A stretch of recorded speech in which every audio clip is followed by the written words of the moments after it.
I invite you to Galatians chapter 6. Galatians chapter 6, verse 7 to 10.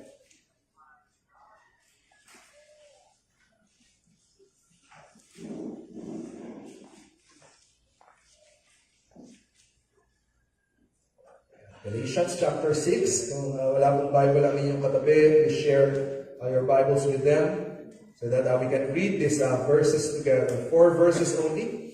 Galatians chapter 6, verse 7, 8, 9, and 10. Okay, ando na po ba kayo? Ando na po ba kayo? Amen. Okay, basahin po natin ang sabay-sabay. Ready, go. Be not deceived, God is not mocked. For whatsoever man soweth, that shall he also reap. For he that soweth to his flesh shall also the flesh reap corruption. But he that soweth to the Spirit shall of the Spirit reap life everlasting. And let us not be weary in well-doing, for in due season we shall reap if we faint not. As we have therefore opportunity, let us do good unto all men, especially unto them who are of the household of faith. Amen. Today I would like to entitle this message the inescapable law of sowing and reaping. Amen. The inescapable law of sowing and reaping. Okay, so I want you to look at your seatmate, and I want you to tell your seatmate, my friend, what you sow, you reap. Okay, tell that to your seatmate, my friend, what you sow, you reap. Amen. Ayusin yung pagsabi, okay? Para what you sow, you reap. Okay, so let's pray. Lord, bless us now as we study your word. Give understanding to your people and anointing to my lips. In Christ's name we pray. Amen. Thank you. And you're going to be seated in the presence of our God. This is our second Sunday in our new worship place, so I still would like to recognize the person used by God for us to have our new worship place. So, Dr. Oz, can you please stand? We can recognize yan. So, siya po ang owner ng school na ito. And siya po ay nabaptize na member natin last month ago lang. So, thank you. So, palakpakan po natin. Praise God. The inescapable law of sowing and reaping. So if you would check the Greek word of the word sowing there, technically it means scattering. So para ba siyang farmer that he is just scattering the seed. So it has the idea of planting. So when we say sowing, it means you are planting. Tinatapon mo yung mga seeds sa ground and you are planting seed. And of course, when we say you reap, or reaping time, that is more of the harvest. So that is gleaning, kumbaga, you are gathering yung mga seeds na tumubo. So this phrase, what you sow, you reap, can also mean what you plant, you will harvest. Amen? What you will scatter and plant, that is what you will harvest someday. And I want you to understand something with the laws of the Bible, okay? Kaya nga po yung ating title dyan, it is an inescapable law. It means, no one can escape the law of the Bible. No one can escape the laws that God has set in this world. Why? Because it's a law. It was set by God in this world. At ito pong mundo natin ito, this world is being governed by laws that we can never escape. In fact, the Bible said, God is no respecter of people. Ibig sabihin, whether you say, I believe the law or not, it still applies. Whether you say, hindi ako naniniwala sa law na yan, it doesn't matter. Whether you believe it or not, if it's a law that governs the world, it will always happen. So like, for example, the law of gravity. You know the law of gravity, right? Everything that goes up will always go down at a speed of 9.8 meters per second squared. So, I don't care if you say, I do not believe gravity. I don't care. But kahit sabihin mo, hindi ako naniniwala sa gravity, I'm skeptic about gravity. I don't care if you don't believe, but if you jump this building, you're gonna die. You will die. Why? That is the law of gravity. It doesn't respect anyone. You believe it or not, you hold it or not, whether you do not know it or not, it's a law. It will always happen. And so, this law that the Bible gave us is also inescapable. We cannot get away from this law. That what you sow, you reap. What you will plant, you will get it someday.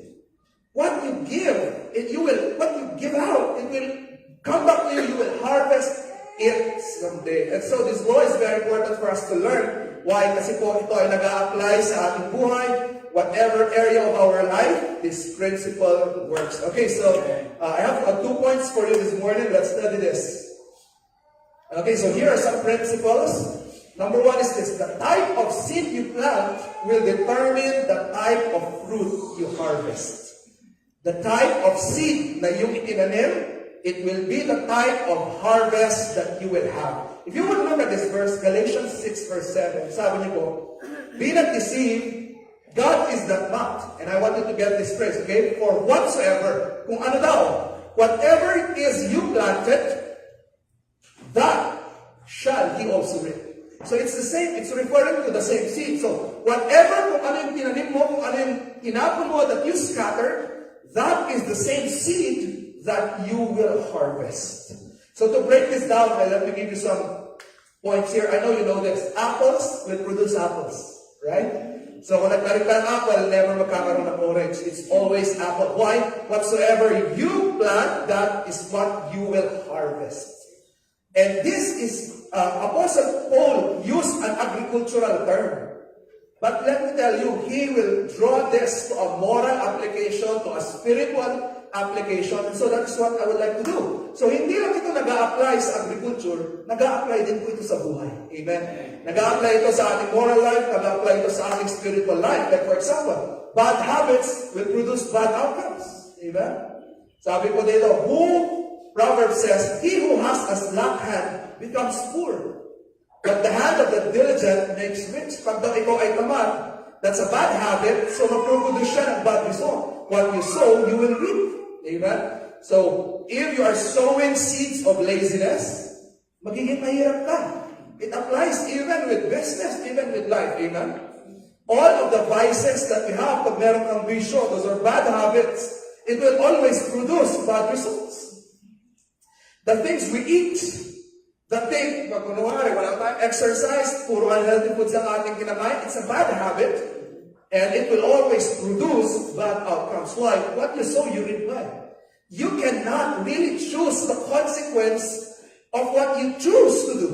Pwede mong piliin kung anong tanim, kung anong seed ang iyong itatanim. You can always choose your choices, but you can never choose the consequence of your choices. Kasi pag itinanim mo na yan, bad attitude, it will always lalabas yan into bad outcomes. Another example, look at this. Bad attitude stirs up bad attitude. So it's the same. When you plant bad attitude to people, yun din ang matatanggap mo. Kaya nga po, sabi ng Proverbs na ito, a soft answer turns away wrath, but a harsh word stirs up anger. So if you plant seeds that when you are talking with someone, you are gentle, you are sweet, you have a soft answer, ano ang makukuha mong in return? You will turn away wrath. Ibig sabihin, kahit galit yung tao, pero pag sumagot ka sa kanya in a sweet voice, magto-tone down din siya.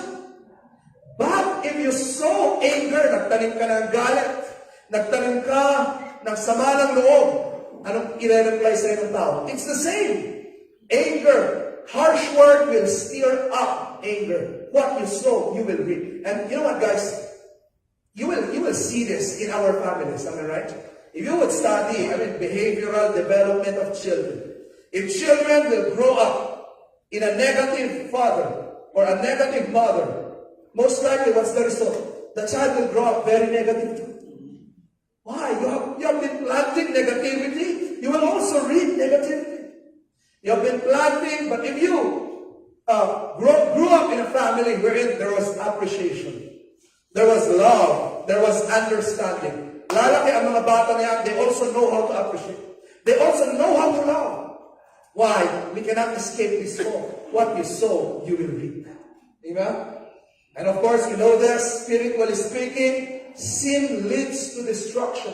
Righteousness leads to blessing. Amen? Sin, when you plant the seed of sin, it will always lead to destruction.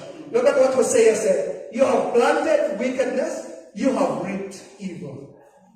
So when you plant sin, when you plant wickedness, ano ang iyong aanihin? Ganun din. It's evil and wickedness. And mind you, the one speaking here was a prophet Hosea. He was speaking to the Israelite nation, the chosen people of God. And he was telling this chosen people of God, you are the chosen people, but you committed adultery. You committed spiritual idolatry against God. You worship other gods aside from God. You did evil and sin. And now Babylon is coming to destroy us and to capture our land. You saw sin. Nagsow ka ng sin. Nagtanim ka ng sin. What will you harvest? Evil. And I want to tell you this, folks. Being a Christian does not excuse us from this law. You cannot say, oh, I'm a Christian. I can do all. God is love. I can do all the sin I want. No, folks. When you sow, when you plant wickedness and sin, then you will reap evil. Naupo po ba namin ito? Kaya nga po, ano ang response natin? If this is a principle that is working in this world, what is our response? I want you to get this. Number one is this. Our first response is to choose wisely, to choose biblically. Because every choice has a consequence. Yeah. So folks, I came here ready to empower you using the Word of God, that please choose biblically. Choose wisely, amen? Every day, day in and day out, morning and evening, when you make some choices, make choices that are godly, make choices that are scriptural. Why? You need to plant, seeds of righteousness so that you will reap blessings. Amen? Mag-ingat po tayo sa ating mga choices. And I want to say the second line, change the seed, change the harvest. Amen? Change the seed, change the harvest. So I want you to ask yourself this question. What kind of family do I want? Come on, think about this. What kind of family do I want? Do you want a family that is full of love? Folks, now come here and reply. Do you want a family that is full of love? Change the seed, change the harvest. Because I tell you, many times in our home, there is no, very little of expression of love. What we have at home is expression of anger, irritability, no patience. Folks, change the seed, change the harvest. What kind of family do you want? A family that is very understanding? So what do we do? If you want a family that is understanding, we need to change the seed that we are planting every day. When you face your wife, practice understanding. When you face your kids, practice understanding. So that mabago yung harvest. Why? Because we are planting seeds of understanding. Are we trying to get this, folks? Change it. What kind of church do you want? Come on, talk to me. Folks, what kind of church do we want? A church, now we support each other, and let us change the seed. Tanggalin na natin yung pumunta tayo dito sa church, hindi tayo nagpapansinan, parang hindi tayo magkakilala. Is that the seed you want to plant? Gusto niyo ba ng church na pagdating ng araw, pupunta na lang tayo dito, uupo, aalis, wala kumausap sa atin? Darating yung time na yun. If ngayon pa lang, we are planting seeds na hindi tayo nagpapansin. Planting seeds of that we have apathy toward each other. Folks, no. Starting now, we must plant seeds of love. Amen. Seeds of kindness. What kind of relationship do you want with your marriage? The same. And you know what? Sometimes you always think about this. Siguro gaganda ang mundo pag nagbago siya. I think our family will become better if he will change. No. Folks, no. All of us are commanded by God to plant good seeds. And later on, we will be harvesting good seeds. Amen? What kind of spiritual life do you want? Folks, are you planting seeds of prayer? Are you planting seeds of you serving God? Are you planting seeds that you are sacrificing for God? Because if you are doing these things, folks, someday you will reap a good relationship from your relationship with God. So folks, change the seed, change the harvest. Amen? Come on, look at this. So, pag chinek niyo po, ano ang ating gagawin? After we change the seed, we will change the harvest. Next slide, come on. Another is this, to be intentional in planting good seeds. Amen? If the seed will determine the harvest, then another response is this, that we will be intentional. Sasadyain natin to really plant good seeds. Look at this verse, Galatians 6 verse 10. As we have therefore opportunity, let us do good unto all men, especially to them who are of the household of faith. So sino na po yung household of faith? Yung mga ka-churchmates mo. Sabi ng verse na ito, every time you have an opportunity, whether you are in the car, you are here in our home, you are in Session Road, you are at home, every time you have the opportunity, why don't you plant seeds of goodness? And do good unto all men, especially those who are part of your church. Do good to each other every opportunity you get. Be intentional in planting good seeds. Amen? Be intentional. Ibig sabihin nun, sasadyain mo. Folks, pag hindi mo sasadyain, hindi mangyayari. We can never do goodness out of yung hindi mo sinadya. Kaya kailangan sadyain. Kaya sabi niya, as you have therefore opportunity. Every chance you get, do good. Amen? Every chance. Kahit nasan ka, pag meron kang text, in your work, in your school, if there is a chance, plant the seed of God's word. And you never know, guys. You never know how God will bless that seed. God can use that seed of goodness na iyong itinanim. That someday probably that person can be called to church, can be called to Christ, and that person can be saved. And God can use the good seeds that we are planting for Him to save unbelievers. Amen. I know some of you have family members that are not going to church yet. Family members that do not believe in God yet. So what do? As you have opportunity, plant good seeds. Amen. Do good to them, plant good seeds so that they begin to see something is different with this person. At yung seed na yun, itinanim mo sa kanilang puso, the seeds of goodness, you never know, God will use that. Someday, sasabihin niya, i-convince niya yung tao na yun, sige nga, sama nga ako sa Panginoon mo. Sige nga, sama nga ako sa church mo. Sige nga, sama ako sa iyo dahil nakita ko ang pagbabago sa iyo. I want to join you. Amen. As you have opportunity. Amen. Do good unto all men. And I want to say this, folks. It's true that people get saved by the preaching of the gospel. When they hear, the Bible said, faith comes by hearing. But I tell you, folks, what can lead a person to hear the gospel is the good works that we show to them every time we have the opportunity. Amen? So sige, sabihin nyo nga po sa inyong katabi, sabihin nyo sa kanya, if I have the opportunity, I will do good to you. Okay, sige, sabihin nyo sa katabi mo, if I have the opportunity, I will do good to you. Amen? Yeah. In fact, folks, if you would read the verses on top of Galatians 6 verse 7. In Galatians 6 verse 1, sige, next slide.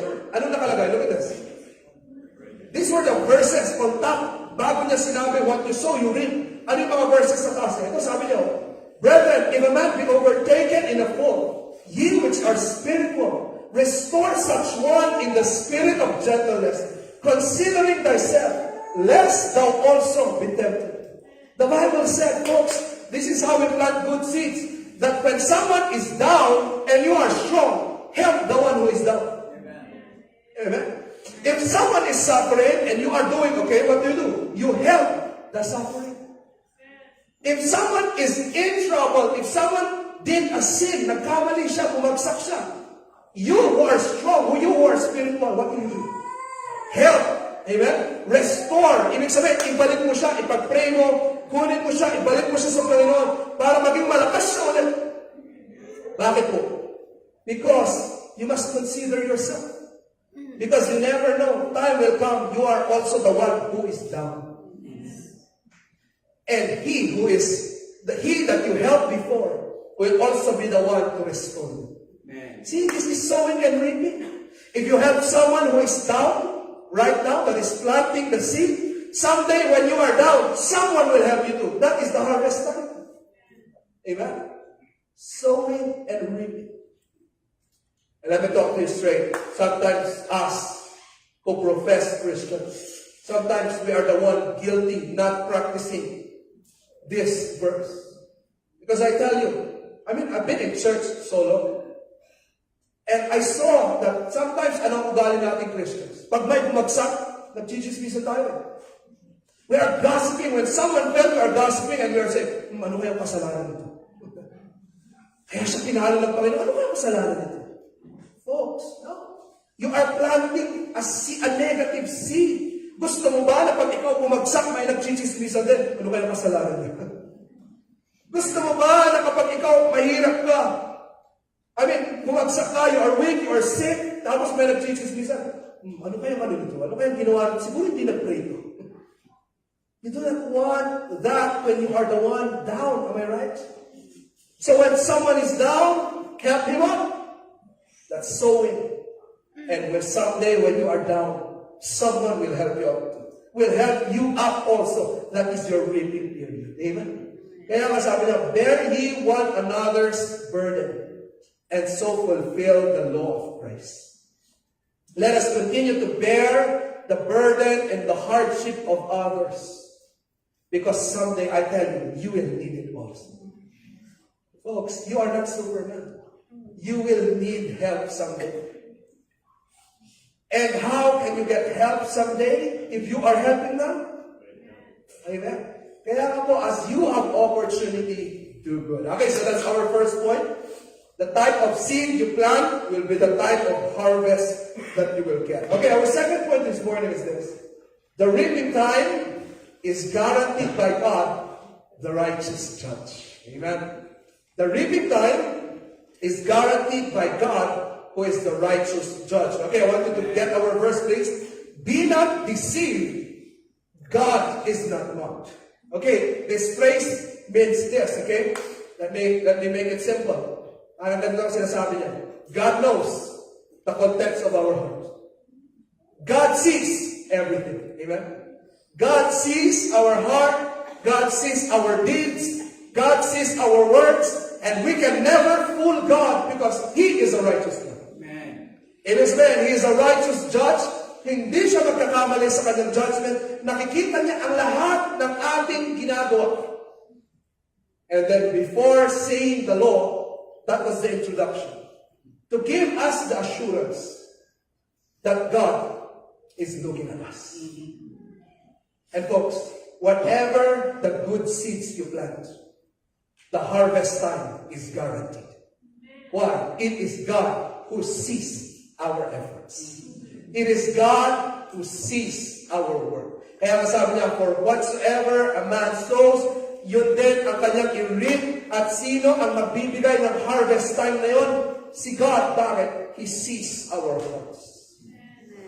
And I want to encourage every one of you who are serving. Sometimes, what is the reason why we do not like to serve the Lord? Because sometimes we think that no one is seeing it. Because sometimes we think that no one appreciates it. Because sometimes we think, wala namang nagpapansin, di naman nag-post sa Facebook. Let me tell you this, God is a righteous judge, and if you are planting seeds of service today, you will reap rewards someday. God is righteous. Amen? God is not mocked. Hindi mo maloko ang Panginoon. You cannot fool God. He sees everything. Amen? That's why our response here is this. Next slide. Sowing good seeds require dedication, patience, and trusting God's will and timing. Amen? Our response is this. If we know that God is a righteous God, looking at all the things that we are doing, then it means sowing good seeds will require dedication from us. Kaya po, I want you to look at this verse, Galatians 6:9. And let us not be weary in doing well. Let us not be weary in well-doing, for in due season we shall reap if we faint not. If you would check the second phrase, for in due season, ano po yan? Futuristic. Always remind yourself, folks, the reaping time is always not the same as the sowing time. There is a time element. Kaya nga for in due season, futuristic siya. Walang farmer na magtatanim ngayon, bukas gusto niyo may ani agad. Wala. There is always a waiting period. And that waiting period is a time that the farmer becomes dedicated. Morning, magdidilig yan, till the ground, gabi, magdidilig ulit, magtatanggal ng weeds. It involves dedication. Why? It's not yet reaping time. Amen? At yung dedication na yan, dating araw, he will reap good seeds. Amen. Folks, I want you to get this. When you do good, do not say, Lord, I did something good today. Where is my reward? Relax ka lang. Amen? The reaping time is not the same as the sowing time. Lord, nag-pray naman ako. Asa yung answer ng prayer ko? It's not always like that. Lord, I serve you. Where is my reward? It's not always like that.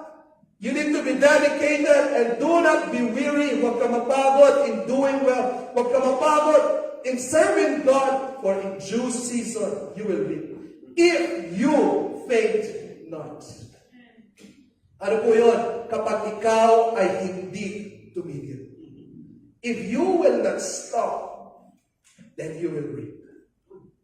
Kaya nga po, I would like to inspire all of you. To those of you who have been joining us for quite some time now, I'm offering our church, if you'd like to be a member of a church, come and join us and serve Christ with us. Amen? Come and worship and serve Christ with us. You need a church community where you can grow in your faith and serve God, where you can practice doing good week after week, so that if you will not stop, if you will not faint, if you will not kung titigil ka, at ikaw ay magkakaroon ng dedication sa Panginoon, in due season, you will reap. Amen? Amen.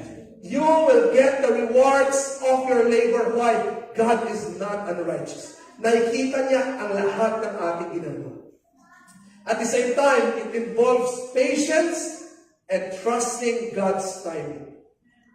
Sometimes, a temptation for us to stop praying is when it seems like the answer to our prayer is taking so long.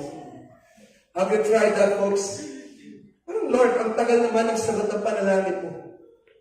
At, Panginoon, it's taking so long, and it tempts you to stop. Folks, no, in due season, you will reap if you faint not. Amen? In due season, you will reap, so please, do not stop. And I tell you, when God rewards the service of His children, I tell you, it will be a harvest that you cannot imagine. I want you to get this. The harvest is always it involves the process of multiplication than what you sowed. Ang ibig sabihin nun is this: kapag nagtanim ka ng konting seed, pag dumating yung harvest, hindi parehas. Ano yun? Laging mas madami yung harvest. Why? Ang reaping and sowing and reaping, itong law na ito, it involves multiplication. So kapag nagtanim ka ng ganitong good deeds, yung babalik na ani, hindi mo ma-imagine kung gaano siya kadami pagbalik. Why? Si God ang nagbibigay ng reward at ng harvest time para sa ating lahat. Amen? So I'm telling now, folks, you need to focus on the Lord. You need to focus on worshiping and serving Him. Kaya nga po sabi ng Bible, huwag ka na mag-alala sa mga pangangailangan mo araw-araw. Bakit? Mag-plant ka ng seed na si God ang una sa buhay mo. He is your first priority. He is your first. Kung baga siya ang una at pinagsisilbihan mo, that is your sowing period. And God always made sure walang tao na nagsisilbi sa kanya na magugutom. Walang taong nagsisilbi sa kanya na napabayaan. Why? You plant, let God give the harvest. So folks, I am drawing you now. Are you listening, my fellow millennials? Gen Z, Gen A? Sometimes ang utak natin ganito eh. Gusto ko yumaman, we have so many dreams. At 20 years old, ganito na ang naabot ko. At 25 years old, at 30 years old, wow. Folks, asan ang Panginoon? Folks, it's not you who gives you the harvest. It's not you who gives you the blessing. It is God. So what you need to do is to sow seeds. Amen? sow the seed of putting God first, sow the seed of serving God first, and let God give you the harvest. Let God give you the reaping time. And I tell you, when the reaping time will come, folks, ma-amaze ka kung gaano kagaling ang Panginoon mag-reward. When my dad was still alive, he served God as a pastor for 15 years. And one of the things, I think I told you this before, one of the things na nagtatampo ko sa Panginoon was that, Lord, why is it that my dad served you for 15 years as a pastor? Parang puro hirap yung nakita ko sa kanya. He started, his support was 650 a week. Imagine, we are 4 boys. His support from the church was 650 a week.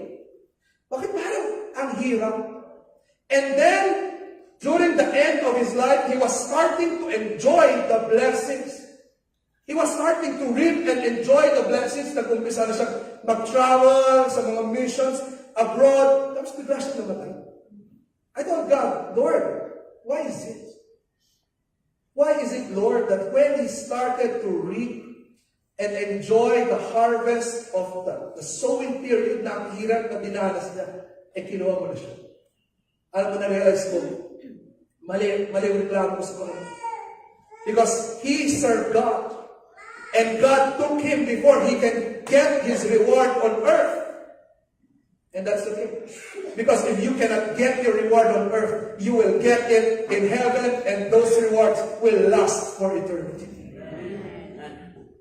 And I tell you, sabi ko, pag nagbigay ng reaping time si God, masyashock ka. Why? Because even after he died, 8 years na, mula nung siya ay namatay, I tell you, I am still, me and my brothers and my family, are still reaping the blessing and the harvest time of what he sowed before. Just this week, I had another opportunity. I was blessed by people. I went to some speaking engagement, and there were people there who knows my God. And they began to say, Pastor Ross, I'm going to give you a gift. Why? Because I love your dad. You do not know this, but he blessed me before, so I'm going to bless you now. And it's not just money or anything, but ano yung favor and blessing na ibinibigay ni God. Bakit? Hindi unrighteous si God. He sees everything. So parents, listen. What is the best gift that you can give your kids? An insurance? An insurance is nice. Okay, you should get one. What's the best thing, parents, that you will give your kids? A house? Praise God, ganda rin yun, right? But let me tell you this. The best thing, inheritance that you can give your kids is this. When you are sowing seeds of righteousness. Yung bang seeds of serving and worshiping the Lord. At yung blessing na para sa iyo, iaambon ng Panginoon sa iyong mga anak. It's the greatest blessing, the favor that God will give because you sowed something good and your children will reap the blessings of those things na ginawa mo. Wow! What a blessing. Amen? Come on. In conclusion, let me say this, okay? If we will apply this law when it comes to our salvation, I tell you, this law is more of a curse than a blessing. Why? I want you to get this, okay? Technically, if we will apply this to our salvation, the way that you can get eternal life, the way that you can get, eternal life and a relationship with Jesus Christ is righteousness. But let me tell you folks, the reality is this. Did we plant seeds of righteousness? The answer is no. We have planted seeds of sin. We have planted seeds of idolatry. We love other things more than God. Amen? That is idolatry. We have committed spiritual adultery. We love God. We love our career, our school, our family more than God. That is spiritual adultery. We lied since we were 5, 6, 7 years old. We stole some things. We committed adultery and lust by looking at the opposite sex with That is not good. We have not been faithful to God. Folks, in reality, when it comes to our spiritual life, ang seeds na mga itinanim natin were bad seeds. Amen? And the Bible said, what you sow, you will reap. So kapag ikaw ay nagtanim ng seeds of sin, what will you reap? The Bible said, for the wages of sin is death. When you have planted seeds of sin, ano ang iyong aanihin? It is always death. It is always destruction. It is always separation from God. So if I would ask you guys technically, if we will die today, do we deserve eternal life? Come on, folks. Answer. If we will die today, do we deserve eternal life? Principle of sowing and reaping. We sowed sin. What will we reap? Eternal life? No. Right? If we sowed sin, what will we reap?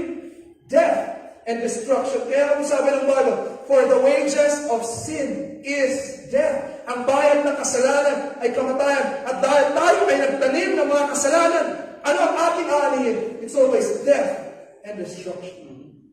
So I would like to say this technically, spiritually speaking, no one of us deserves eternal life. No one among us deserves a relationship with Jesus Christ. What we deserve is hell, is destruction, it is death. Why? Because the seeds that we planted were sin. But, I want you to get this, but, sabi ng verse, but, ang ganda, di ba?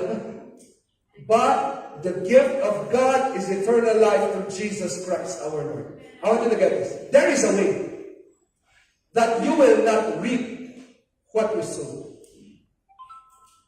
There is a way na kahit nagtanim ka ng kasalanan, hindi mo maaanig yung destruction. There is a way na kahit hindi ka nagtanim ng righteousness. Sabi ng Bible, no one of us is righteous. Kahit hindi ka nagtanim ng righteousness, you can have eternal life. There is a way that this principle, na pwede kang makatanggap ng everlasting life, that you did not plant seeds of righteousness. And the answer is in this verse. It says, but the gift of God is eternal life through Jesus Christ our Lord. Folks, merong paraan that you will get something that you did not work for. How is that? If it is a gift that was given to you. There is a way that you can get something na hindi ka nagtrabaho. There is a way that you can reap and have a blessing and have a harvest that you did not plant it. If it was a gift that was given to you. Amen. And I tell you, eternal life is a gift given to us by God. And there is also a way, and there is a way, that even though you planted seeds of sin, that you will not receive death. How? Only if a person will come in and say, let me be the one to get the punishment of what he did. So that he will not get it. Amen. There is a way na alam mo, nagtanim ka ng kasalanan, but you will not get hell. Ikaw ay nagsinungaling, but you will not be judged. Only if one person will come in the picture at sasabihin niya, sige, ako na lang ang kukuha ng kaparusahan na dapat para sa kanya. And who is that person? None other than the Lord Jesus Christ. So what did God do? God knows that if we apply sowing and reaping in our spiritual life, we will all die. We will all go to hell. We will all be separated from God because we cannot escape this law. What you sow, you reap. Since you sin, you must die. We have no hope. And so it was God who made the solution. He sent His only begotten Son, the Lord Jesus Christ, and became a man just like us. And Jesus did something very amazing. Ito ang sabi ni Jesus Christ, okay? I will go down on earth and I will earn righteousness. Jesus said, I will plant seeds of righteousness. That's why when Jesus came, the Bible said, He never sinned. Amen? What is that? Jesus was planting seeds of righteousness. He never sinned. He did good. He healed people. He preached the gospel. He gave glory to God. He gave honor to people. He had favor with God and man. Jesus Christ sowed seeds of righteousness. And because ang tinanim ni Jesus Christ was righteousness, ano ang aanihin ni Jesus Christ? Eternal life, amen? Bakit? Siya ang nagtanim ng righteousness, aanihin niya is eternal life. So technically, the only man who deserves eternal life is Jesus Christ. The only man who deserves, who will harvest eternal life is Jesus Christ, because he was the only man who planted seeds of righteousness. But then Jesus said, okay, you people, you planted seeds of sin. You deserve them. So let's exchange. Amen. Jesus said, okay, this is what we will do. I will get the penalty of your sin. Let's exchange. You deserve hell, I will get the punishment. You do not deserve eternal life, but I will give it to you. It was a great exchange. At kunin nyo ito. We planted seeds of sin, but we can get eternal life. Imagine that. Jesus planted seeds of righteousness, but he will get death on the cross. What is that? A great exchange. And this can only happen, the Bible says, if we will put our trust in him. Amen?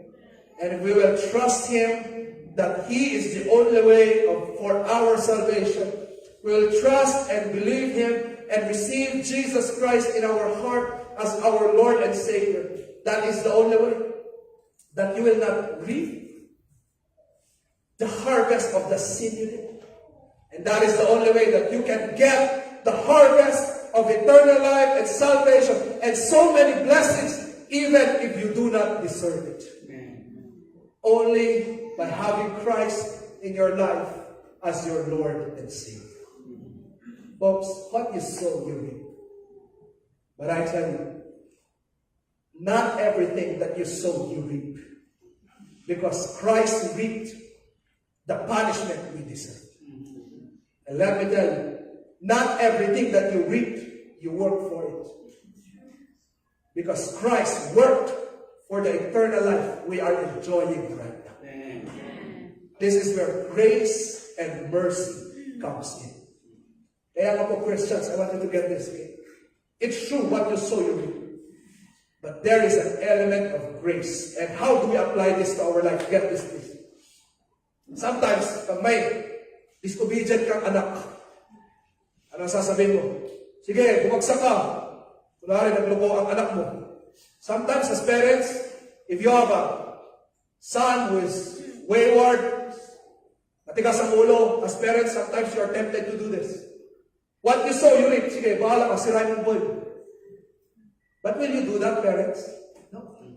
What will you do? Just like Jesus Christ, you will exercise mercy and grace. At kahit na-deserve niya ng punishment, anong gagawin mo? Pupunta ka na, mahal kita, bagong tayong dalawa. Kahit hindi niya deserve ng pagmamahal, but you want to exercise mercy and grace, that is what Christ did to us. Then you will do it. Amen? Kapag meron ng away sa'yo, get this, kapag meron ng away sa'yo, someone destroyed you, may nanira sa'yo sa Facebook, character assassination. And when you see them falling down, and then you will be tempted to say, yan ang para sa'yo, what you sow, you reap. Right? If someone fought against you, and you see them going down, in your mind you will say, oh, what you sow, you reap, you deserve that. But no.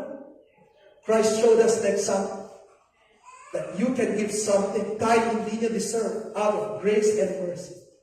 So what did the Bible say? Kahit na inaway ka niya at bumagsak siya, ano ang gagawin mo? You will exercise grace and mercy and you will pray even for your enemies. Amen. Are you trying to get this one? What you sow, you reap. Correct. But there is grace and mercy that Christ showed to us.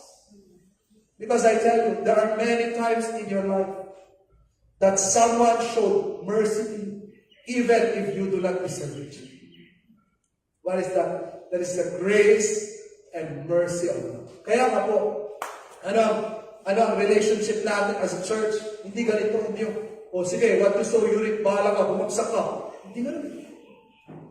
We always show love and mercy and grace and extend it to each one. Amen? Bakit? Kasi sabi ko nga, there is a chance that even though you did not work for it, you're getting it. You're getting the blessing. That is what Christ did to us. And even though you deserve punishment, but Christ did not give it to you because of His mercy and His grace. Amen? I pray that we will really be people, we will be a church that practices grace and mercy. Amen? Come on, I want us to all set up. Tumayo po tayo lahat. And let us close our eyes, bow our heads in prayer.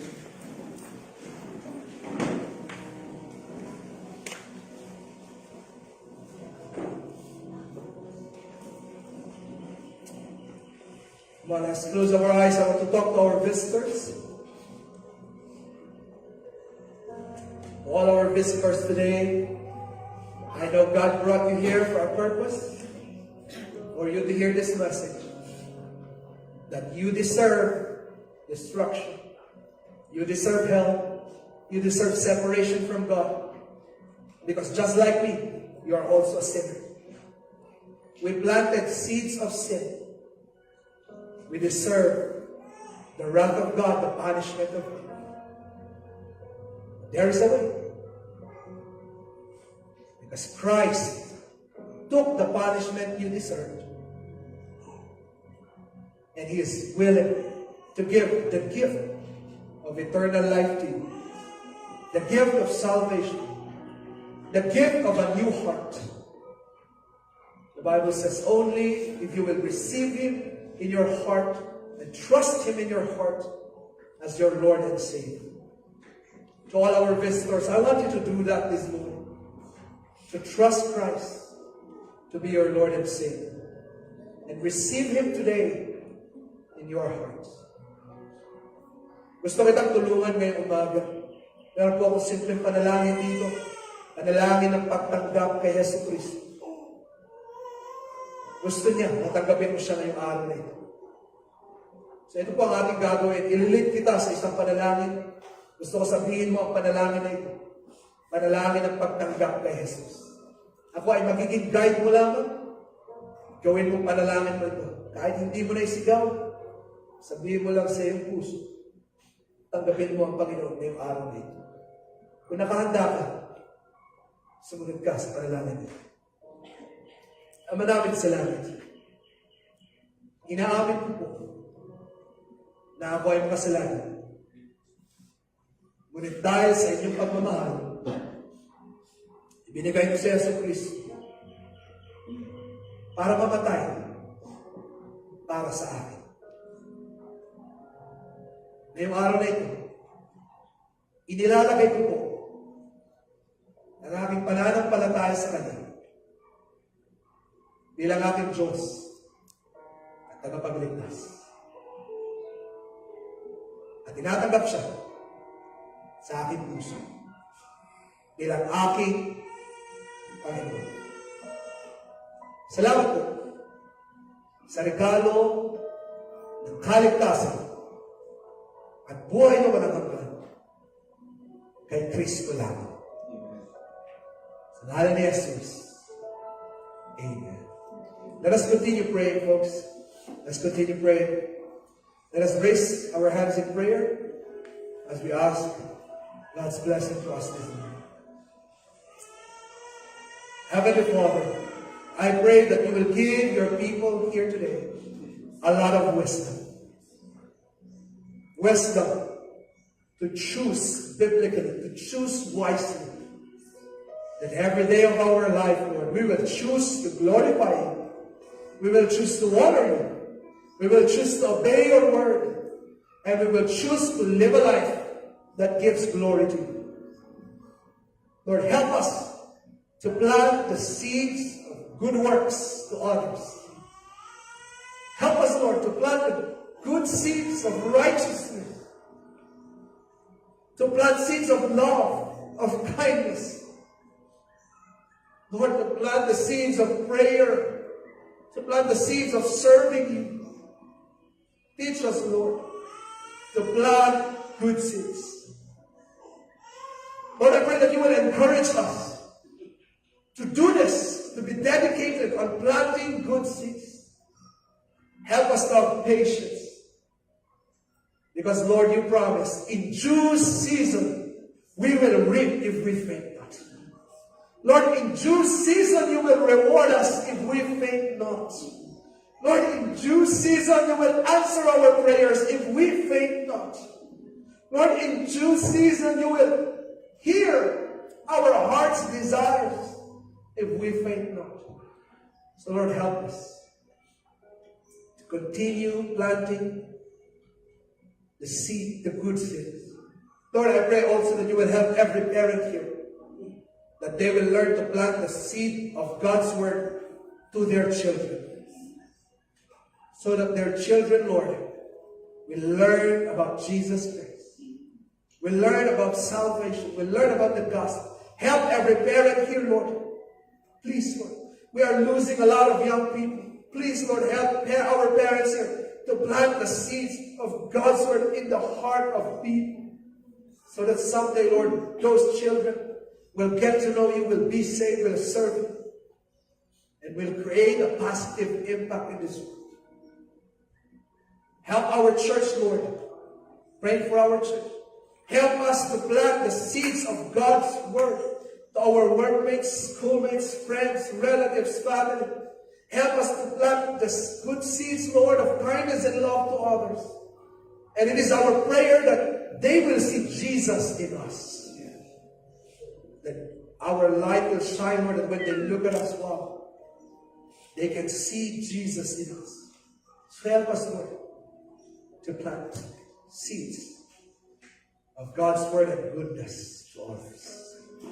Thank you for our time of worship today. And I pray, Lord, that you will empower us, that as we leave this building, that we will be like a farmer throwing good seeds. Amen. Thank you, Lord. We love you. We honor you. We bless your name this morning. In Christ's name we pray. Amen. Palakpakan po natin ang ating Panginoon.